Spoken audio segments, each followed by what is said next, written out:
And whether it was withheld for political purposes, that was the focus of the first impeachment of Donald Trump. The president of the United States just brought up Hunter Biden's bathroom, and I think that was a reference back to that impeachment episode. So, Maurice, there was a lot of baggage that was brought into this conversation, which was supposed to be about a minerals agreement and investment between the U.S. and Ukraine. Kind of lost at the moment. Okay, Margaret Brennan, thank you so much for the insight. Let's head over to Nancy Cordes, Chief White House Correspondent. Nancy, that was really something to witness. Where do we go from here? That is a great question, Maurice, because the leaders are meeting behind closed doors right now, and after that, they're supposed to hold a news conference with the president standing side by side, two podiums. You've been watching a CBS special report on President Trump and Ukrainian President Zelensky's tense meeting at the White House. We'll have more coverage later today on News 3 Now, and of course, we're always on channel3000.com. We want to get to our local headlines here at noon, though, especially first warned weather. High winds are blowing through southern Wisconsin this afternoon. An alert day has been declared because of them. First warned meteorologist Jacob Montesano has your certified most accurate forecast. It is quite breezy out there, Jacob.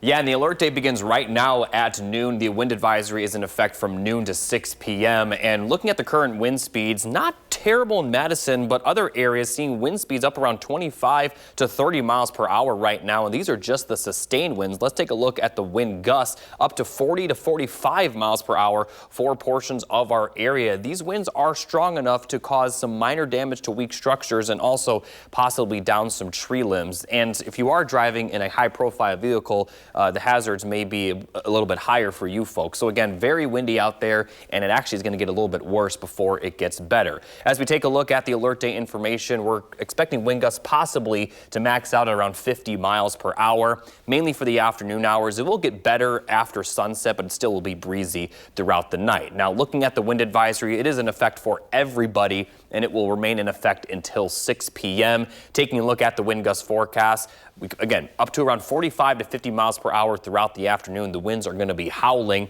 but also notice later in the day, the winds will be out of the northwest, and that will begin a temperature cool down for the overnight hours into Saturday. But it's not going to be quite as windy on Saturday. It might be a little bit breezy to start the day, but the winds will improve as we head into the afternoon and evening hours, but it will be colder. So looking at the current temperatures, they're in the lower 50s, very mild, but they're not going to be nearly as mild for tomorrow. We'll have more details on that and a good chance of rain that's expected next week. I'll have more information coming up a bit later. All right, Jacob, we'll see you then. Thank you. After nearly 80 years, the Esquire Supper Club in Madison is closed. The reason they've given, the unimaginable. That's what's posted on the restaurant's window. It brings an end to one of Madison's longest-running supper clubs. John Kavanaugh Jr. and his wife Jane bought the business in 1947. Last May, they handed off operations to Craig Spalding, a well-known local bar owner. The Esquire Supper Club was expected to host a Bloody Mary festival, but they canceled because of unforeseen circumstances. John Kavanaugh's granddaughter, Bridget, responded to the news on Facebook last night. She writes, quote, "I'd like to apologize on behalf of the Kavanaugh family to all the vendors who remain unpaid and to the employees who showed up to work today only to realize they no longer have a job. Had we known Craig Spalding would show such disrespect to the way we did business, we wouldn't have sold him our family's life work," end quote.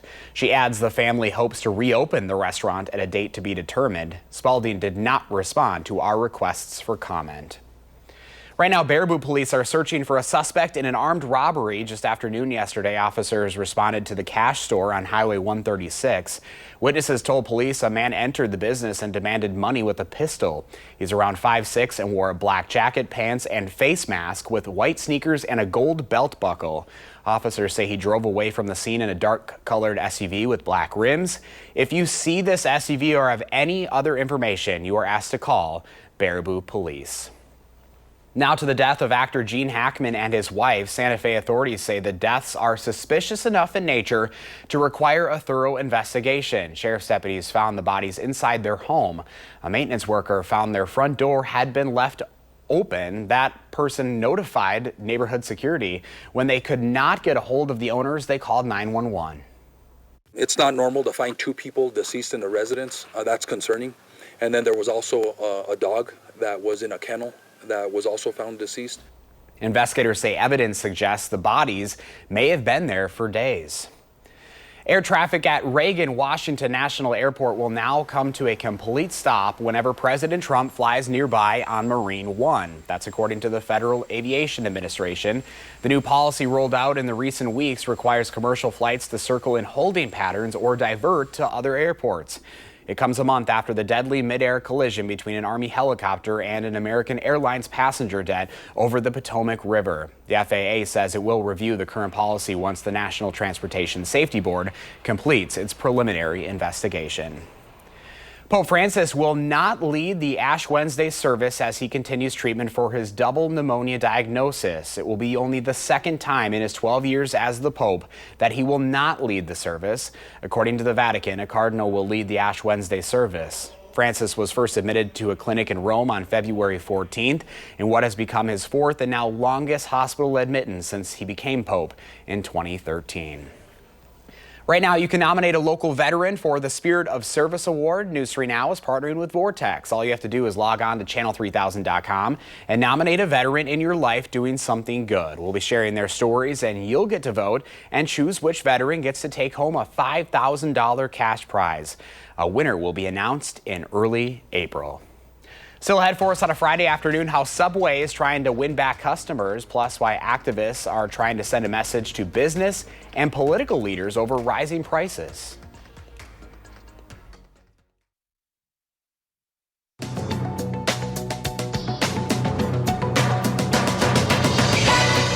Today, activists are urging Americans not to spend money at major retailers. The charge for a 24-hour national economic blackout is being led by a nonpartisan grassroots group called the People's Union USA, with the goal of sending a message to business and political leaders over rising prices and the state of the U.S. economy. Some economists say a one-day boycott may not move the needle much towards change, but activists are hoping it could spark more movements.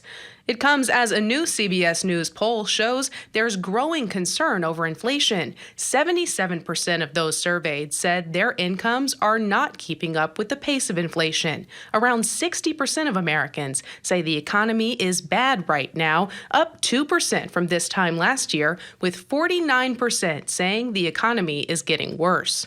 And Subway is doing its part to bring in budget-conscious consumers with the return of its discounted footlong subs. Starting today, customers can order a footlong sandwich for $6.99 using the promo code 699FL. The offer is available for a limited time at participating locations. That's your CBS News Money Watch report. For more, log on to cbsmoneywatch.com. At the CBS Broadcast Center, I'm Jesse Mitchell. Here's the stock report at the noon hour. The Dow is up 10 points, NASDAQ down 36, and the S&P 500 up 1. Our Call for Action volunteers are in the building taking your consumer complaints and taking action on your behalf. Call for action at 608-270-2833 or submit a claim anytime at channel3000.com/call-for-action. Pam has the farm numbers ahead, plus Jacob returns with the first warn forecast, then later on Live at 4, the Wisconsin Cheesemakers Association on how the USDA funding freezes impacts them.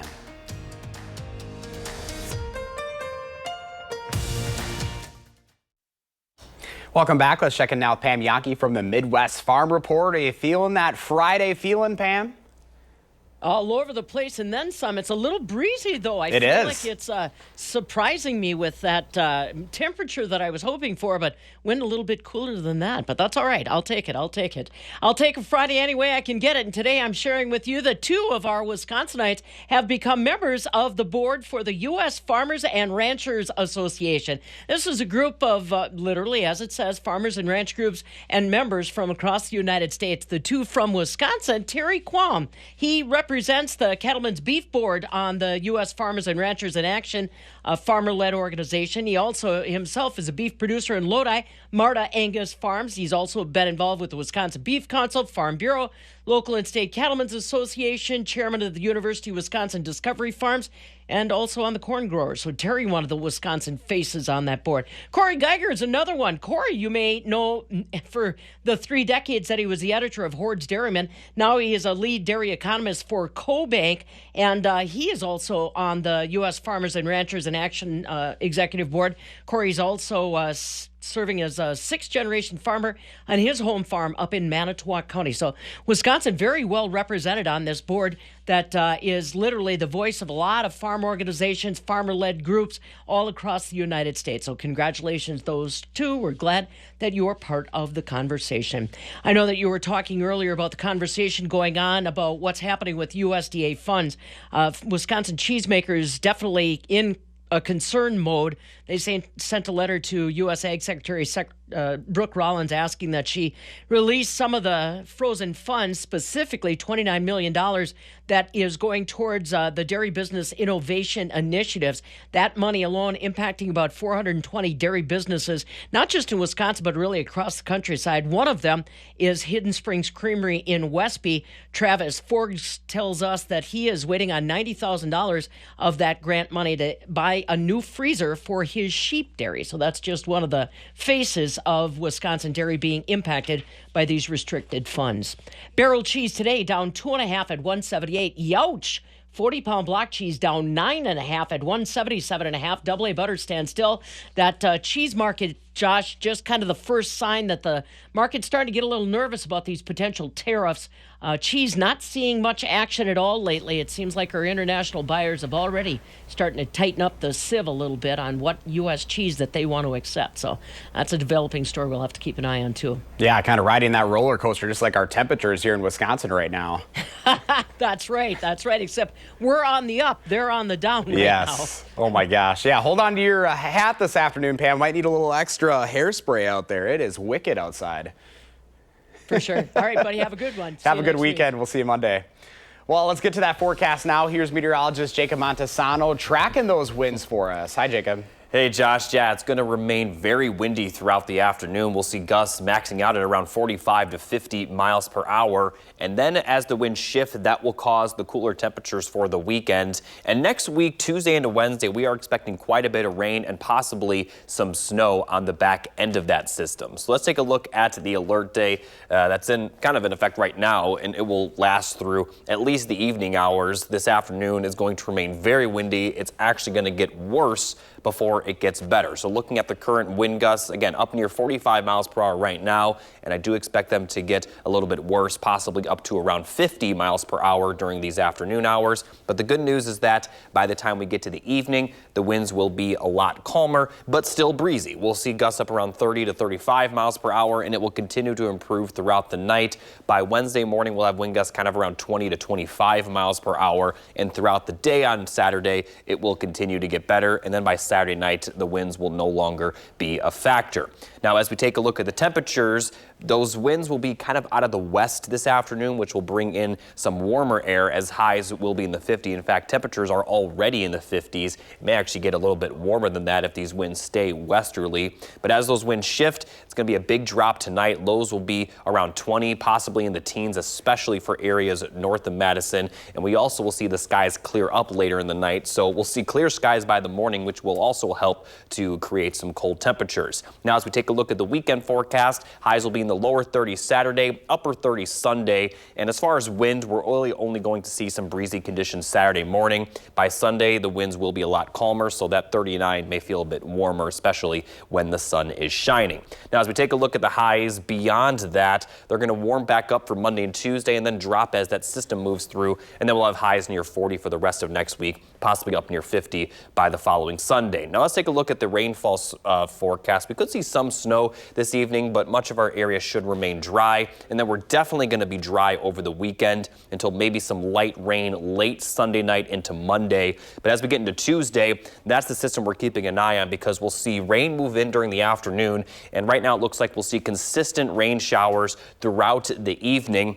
But notice as those temperatures cool down later in the night, Tuesday into Wednesday, some of that rain may be replaced by some snow showers. And if conditions are just right, we definitely could see some accumulation in southern Wisconsin. Although how much snow we see is still very up in the air. But it looks like the cooler temperatures by Wednesday will create some snow showers on the back end of the system before it clears out for Thursday. Now, again, we're not too focused on just how much snow we will see, but it looks very likely, even if we don't see that transition into snow that we're still going to see plenty of moisture, especially in that Tuesday night time frame into Wednesday morning. Until then, though, just a few small chances of precipitation, nothing too bad, and it's for sure going to be dry for much of the weekend. So overall, windy today. Calmer and cooler, though, over the weekend with kind of a messy forecast for the early to middle portion of the work week. Again, we'll keep an eye on that, but we could see some more snow accumulation. Now, with the temperatures being where they are, it probably will melt very quickly if we do see that accumulation, but it could create some messy conditions, especially Wednesday morning. So we'll have to keep an eye on that. But I'm sure most people right now just kind of worried about the wind, but just going to be for the next few hours. So hang in there. We'll worry about that snow later. Yeah, exactly. Thanks, Jacob. The 97th Academy Awards are set for this weekend, and Hollywood watchers are expecting an unpredictable show with many of the top categories, including Best Picture, Best Actor and Actress, up for grabs. CBS's Danya Backus has that preview. Here we go. First-time Oscars host Conan O'Brien rolled out the red carpet for Hollywood's biggest night. Sunday night, the Academy Awards will recognize excellence in film, but this year, when it comes to predicting winners, anything goes. We've watched all the other award ceremonies, we've made our notes, we've compared winners and statistics. Gray Drake is an entertainment journalist and film critic. It could all get thrown out the window on Oscar Sunday. The Netflix musical Emilia Perez leads with 13 nominations, but controversy surrounding star Carla Sofia Gascon may keep it from winning big.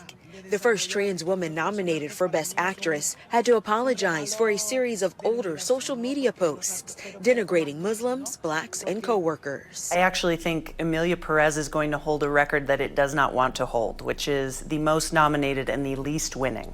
Wicked and The Brutalist both have 10 nominations, including Best Picture, where there is no clear frontrunner. There is a real surge of support for Anora, and it's coming very late in the season, and that's the kind of support that will get you over that Oscar finish line. The Academy still has a certain kind of movie that they tend to like, and that movie's Conclave. Demi Moore, who's been racking up wins for her performance in The Substance, has her first Oscar nomination in the Best Actress category, while the Best Actor category is shaping up as a race between Timothée Chalamet for A Complete Unknown and Adrien Brody for The Brutalist. Adrien Brody was so unbelievably great in The Brutalist that I fully support an Academy Award for this man. Outside of awards, show producers say look for Cynthia Erivo, Ariana Grande, and others in performances celebrating the filmmaking community. Danya Backus, CBS News, Los Angeles. Howard's in the Mr. Food Test Kitchen with a recipe perfect for Hollywood's biggest night. Lights, camera, popcorn. Popcorn? We're gearing up for Oscar night with a dressed-up version of popcorn that is award-winning. So come along, join us.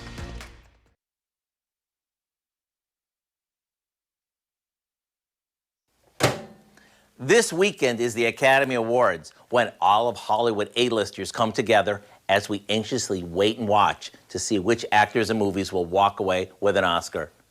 And since I assume you're not going to the Governor's Ball, we created a treat that is Oscar-worthy. We start by popping a bag of microwave butter popcorn. After all, what goes better with a movie than popcorn? To that, we add a good amount of salted mixed nuts and about the same amount of dried cranberries. And since there are no rules, you can always swap out mixed nuts for fancier ones or raisins for the cranberries. We drizzle this with some white baking chips that we melted in the microwave and toss it until it's well coated. Now onto a large baking sheet this goes before dusting with cinnamon and letting it cool completely. Once it sets up, we have a treat that is Oscar ready. Maybe you better make a double batch, because if you're like me, the more suspenseful things get, the more I nibble. So here's what I suggest. Go online and get the recipe for what I call red carpet popcorn crunch, so you'll be ready come Sunday night. I'm Howard with Kelly in the Mr. Food Test Kitchen, where today we found an Oscar-worthy way for you to say, ooh, it's so good. Jacob has your final forecast. Thanks, Josh. We're going to remain windy throughout the afternoon, but then the winds will cause the temperatures to cool down for the weekend. Calmer winds, especially by Sunday. And then for next week, we are going to see a very good chance of rain later in the day, Tuesday into Wednesday. And some of that rain may turn into snow by Wednesday morning. All right, Jacob, thank you. Thanks for joining us today at noon. Have a great weekend.